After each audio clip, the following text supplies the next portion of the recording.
Olá, sejam todos bem-vindas e bem-vindos ao canal Café com História. Eu sou Pedro Abreu, organizador deste espaço de conhecimento e informações.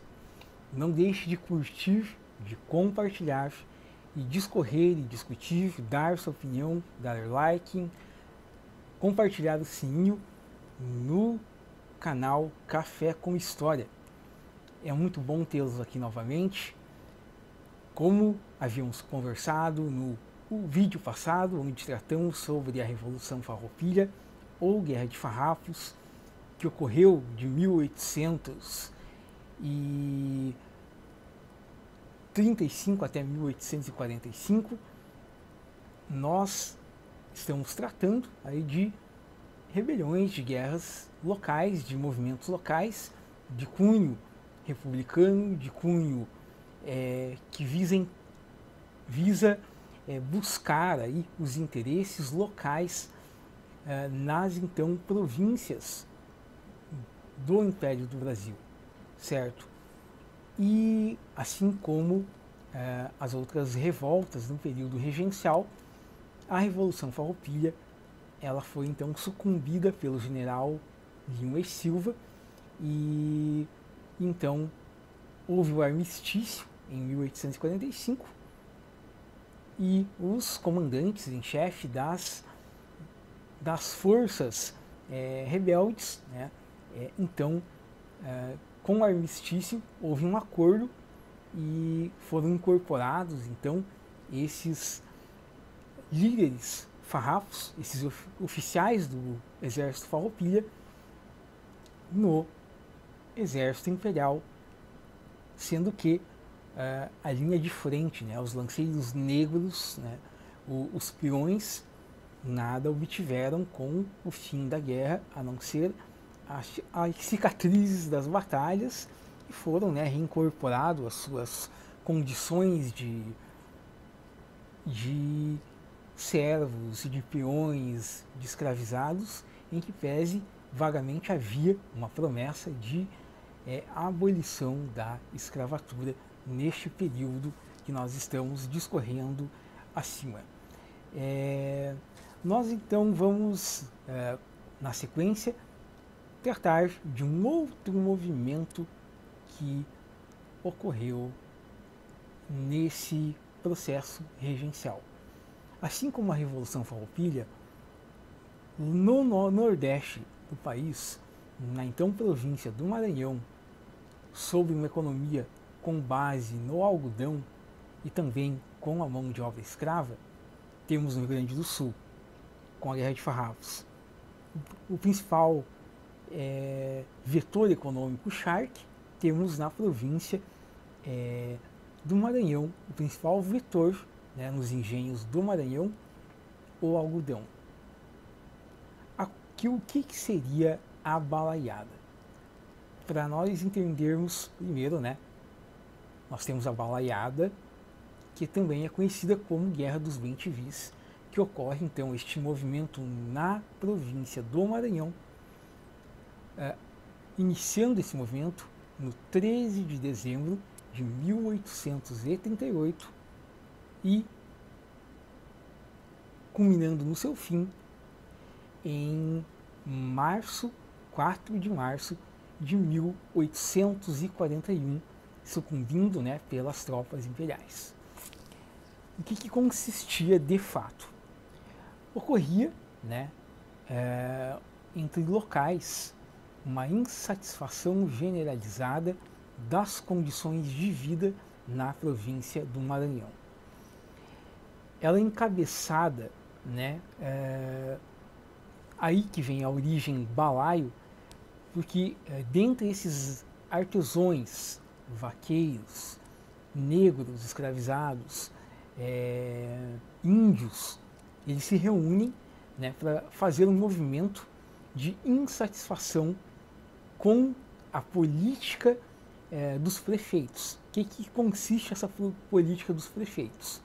Ela consiste em uma lei promulgada pelo governo regencial que dava autonomia para os presidentes das províncias nomearem prefeitos de forma completamente particular, de forma totalmente deliberada, de acordo com os interesses do próprio presidente da província. E, obviamente, que eram nomeados prefeitos, além de serem aliados políticos do presidente da província, eram ainda prefeitos que eram detentores de poderio econômico para a província e que recolhiam impostos para o império. Então, o império ele vai ter essa estratégia, né? Vamos dar autonomia para os presidentes das províncias nomearem os líderes locais, né? Os detentores do poder local, que assim a gente cria uma maior harmonia dentro do império, né? E isso também é uma forma velada, mas também eficaz, de manter a unidade nacional, e uma forma também de dificultar, né? Tornar mais inviável a questão dos movimentos separatistas. Só que o que acontece? As condições eram muito ruins na província do Maranhão, em que pese o poderio econômico, os poderosos tinham o privilégio, como a base, como os caudilhos no sul, no Maranhão era o algodão, os engenhos de algodão e a colheita do algodão. Então, os artesãos que, dentro desses artesanatos, eles produziam balaios justamente para a colheita desse algodão. Então, justamente o nome da Guerra de Balaios.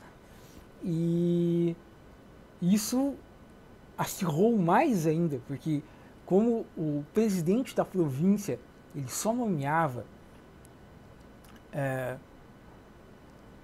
figuras que poderiam estar alinhadas, né, com o presidente da província, porque já não havia voto entre a população, então ele só nomeava pessoas do seu interesse.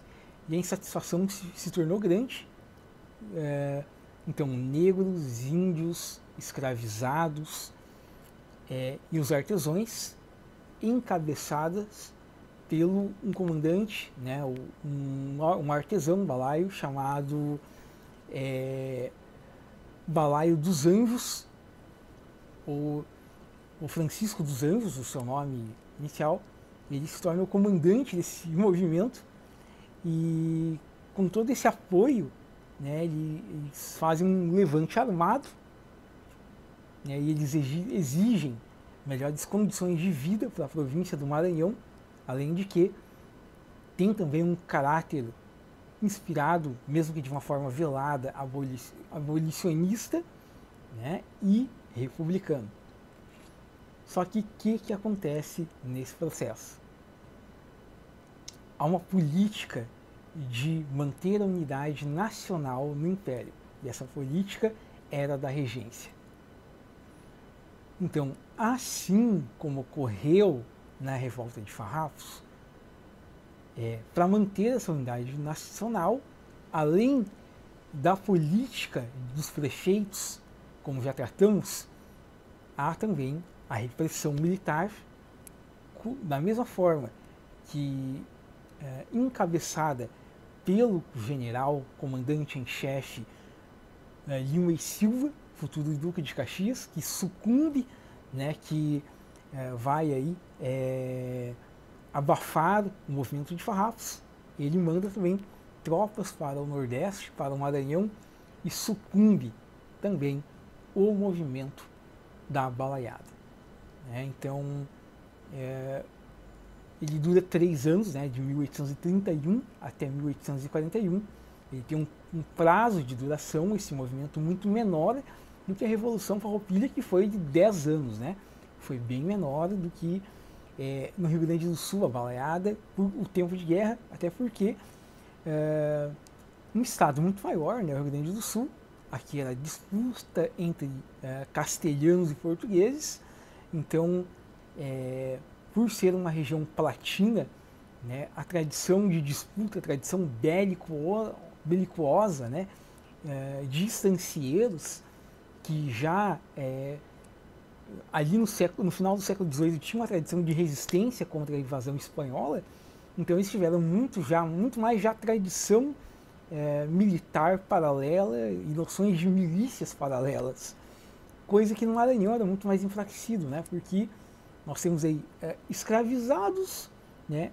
Artesãos, uma população muito mais vulneráveis aos engenhos, que eram muito mais assim servis aos ditames dos presidentes de província, e não tinha tanto essa tradição militaresca platina.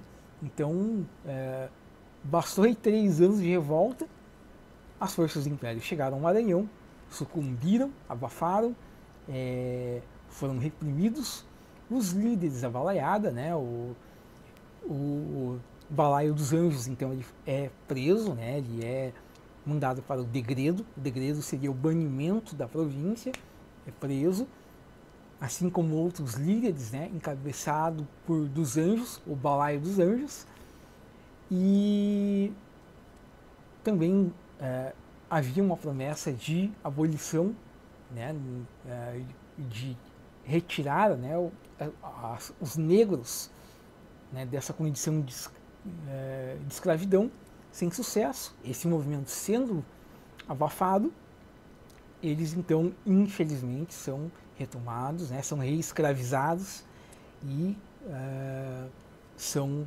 aí novamente recolocados na condição de escravocrata e nos moldes do Império. Então, com essa política de unidade nacional, todo o movimento é rechaçado e desagregado, então, pelo exército imperial sob o comando do general Lima e Silva. Então, sem sucesso, como a Revolução Farroupilha, porque a ideia era manter a unidade nacional justamente para que o Brasil não se desagregasse e não se tornasse compactamente um processo de formação de novas repúblicas neste território do sul ao norte. Então, um império com mão de ferro, né, apoiada por uma força militar, né, lembrando que o exército não tinha tanto essa proeminência, né, não havia ainda todo esse protagonismo que o exército só vai ter, né, na verdade, com a Guerra do Paraguai. Então a armada, né, que era a marinha imperial, era a força armada proeminente e muito mais destacada, né? O exército ele era ainda uma força que não tinha ainda uma visibilidade tão forte como a armada, né? Sendo que a armada ela vai ser fiel à monarquia até a deposição de Dom Pedro II em 1889. Então, encabeçado por Lima e Silva,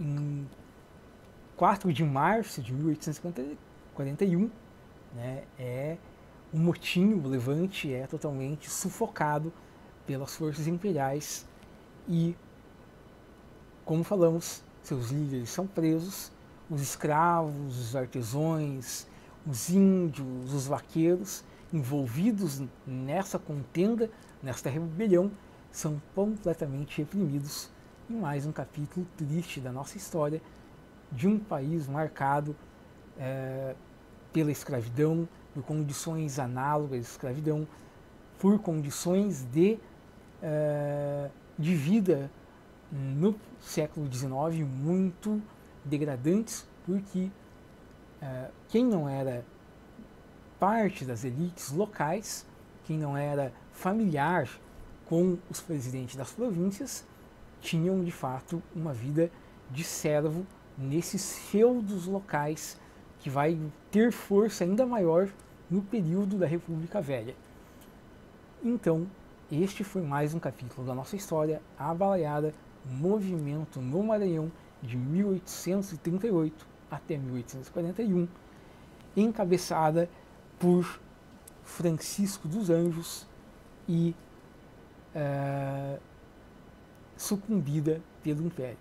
No próximo vídeo nós falaremos então sobre a Sabinada, outro movimento de cunho local que ocorre neste mesmo período da regência do Brasil. Muito obrigado por estar com vocês, muito obrigado pelo apoio. Nos vemos em breve. Não deixe de curtir, de compartilhar. Digo isso novamente porque isso é importante para o crescimento do canal. Deixando claro que o objetivo do canal é ser um instrumento, um organismo de utilidade pública, sem qualquer fins de monetização. É um espaço livre, é um espaço aberto, e a condição única é que vocês aprendam, que vocês entendam, que vocês, de forma imparcial, trazerem informação, mas eu quero que vocês não sejam parciais, que vocês comentem, que vocês compartilhem, que vocês formem a opinião de vocês sobre os fatos da nossa história. Esse é o objetivo desse espaço. E vamos seguindo com este canal e vamos trazendo mais e mais conteúdos, mais e mais pessoas, e que isso se torne um projeto que já está se tornando, visto que nosso canal está crescendo, e que continue neste ritmo, neste caminho, nesse processo, para se tornar um organismo vivo de conhecimento de forma incondicional, desinteressada e totalmente livre, com o objetivo de que cada um possa ter acesso livremente, de forma bem-vinda a esse canal, e possa vislumbrar e se banquetear com uma história tão rica que é de nosso país. Até o próximo vídeo.